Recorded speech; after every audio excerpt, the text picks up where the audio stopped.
everybody. This is Bert from The Used, and you're on Blunt. Catching up with Bert McCracken of The Used right here on Blunt. Bert, how are you? I'm great. How are you? Oh man, very excited because you guys are about to tour around Australia very, very soon. I wanted to know, does it feel Yeah, like a victory lap to you, or does it feel like you're just getting started? a little bit of both. We take the shows pretty seriously. Um, we have never been tighter as a band, so in a way, it feels like a victory lap for sure. In a way, we hope that it's just the start of something amazing. Yeah, I love that. And how do you think your voice is going to hold up over this? Because it's a pretty hectic tour schedule you've got there. Yeah, it's been all right so far. The US, we did all right, so we'll keep our fingers crossed. Nice. Now you're basically half Australian yourself, right? You're married to an Australian lady. Yep, I just got my citizenship about 6 months ago. I'm in. Oh, look out. Yeah, dual citizenship. So what's probably the craziest term that you've heard down here, Bert, that's just wild for an American? The craziest term. I love up your bum. That's one of my favorites of Australia. Up your bum, yeah. They've just got some bizarre out there things. The craziest one to me, Bert, and I only learned this last year, was when you're giving someone a bath. Have you heard that before? Giving someone a bath? Nuh-uh. Yeah, it's like a sporting term. So, like, if one player is giving another player a bath, apparently it means they're dominating them. I learned that last year, and apparently it's common. Never heard that one. Oh, there you go, man. All right. Well, switching things back to the albums, you've got self-titled "In Love and Death" and "Lights for Liars." Which one hits you the hardest when performing? The first record's always really emotional, really nostalgic. But I think that for us, the third record in Lies for the Liars is the most fun that we've had playing shows in a long time. We've never really played half that record live before, so it's been a lot of learning the songs and kind of going back in time a little bit to remember what it was all about. But yeah, Lies for the Yeah. Liars is kind of we're we're proud of that one. Oh, nice. So do you feel it's overlooked a little bit, Bert? Lies for the Liars, yeah, I think so. I think that with the theatrics and the kind of direction we took, I think maybe caught some people by surprise. But for me, it's one of my favorite records. It's absolutely incredible. Oh, I love hearing that. And like, is there one that you'd sort of rather skip while doing this, but you know your Australian fans are gonna riot if you did that? Like, is there one like that you're like, I'd prefer not to, but I have to, or is it all cool? Yeah, it's all cool. We love playing these songs. We love celebrating our old catalog. It's like something special, a special treat for us. We've played Lies for the Liars quite a bit more than all the other ones. We were doing Lies for the Liars sets last year. So in a way, that one's kind of like, oh yeah, we know this one. Not But back then. that one's such a special one for the crowd and such a special one for us to hear that feedback and everyone singing every word is just so powerful. Yeah, 100%. So what do you want fans to be feeling when they're walking out of these shows? Just the nostalgia of 25 years. It's not a lot of bands who have this opportunity to keep making records and keep playing live shows, especially 25 years later. So we're absolutely humbled, and we hope the fans feel the same way. Oh, they most definitely do, I'm sure. And when you look back over those 25 years and back to that early 2000s era, do you feel that the U's got the credit they deserve, Bert? In a way, I feel like there was a lot of shenanigans that probably turned a bunch of people off. I was quite the wild cat back then.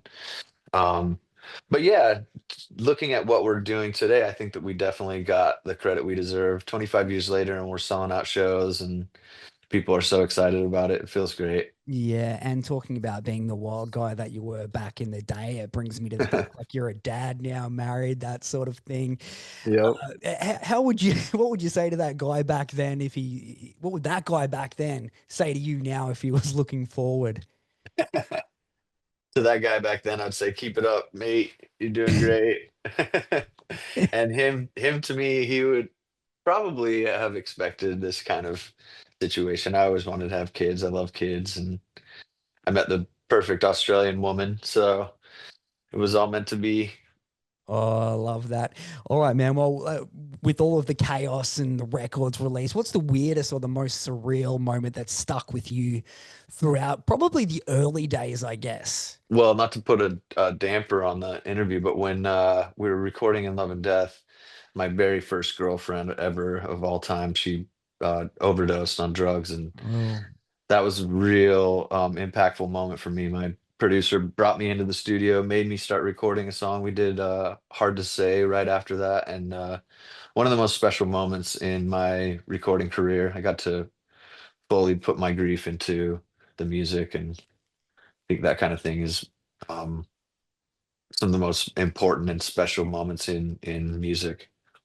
yeah, 100%. And yeah, sorry to hear that, but like, at least you have that memory to look back on, I guess, with the recording process and whatnot.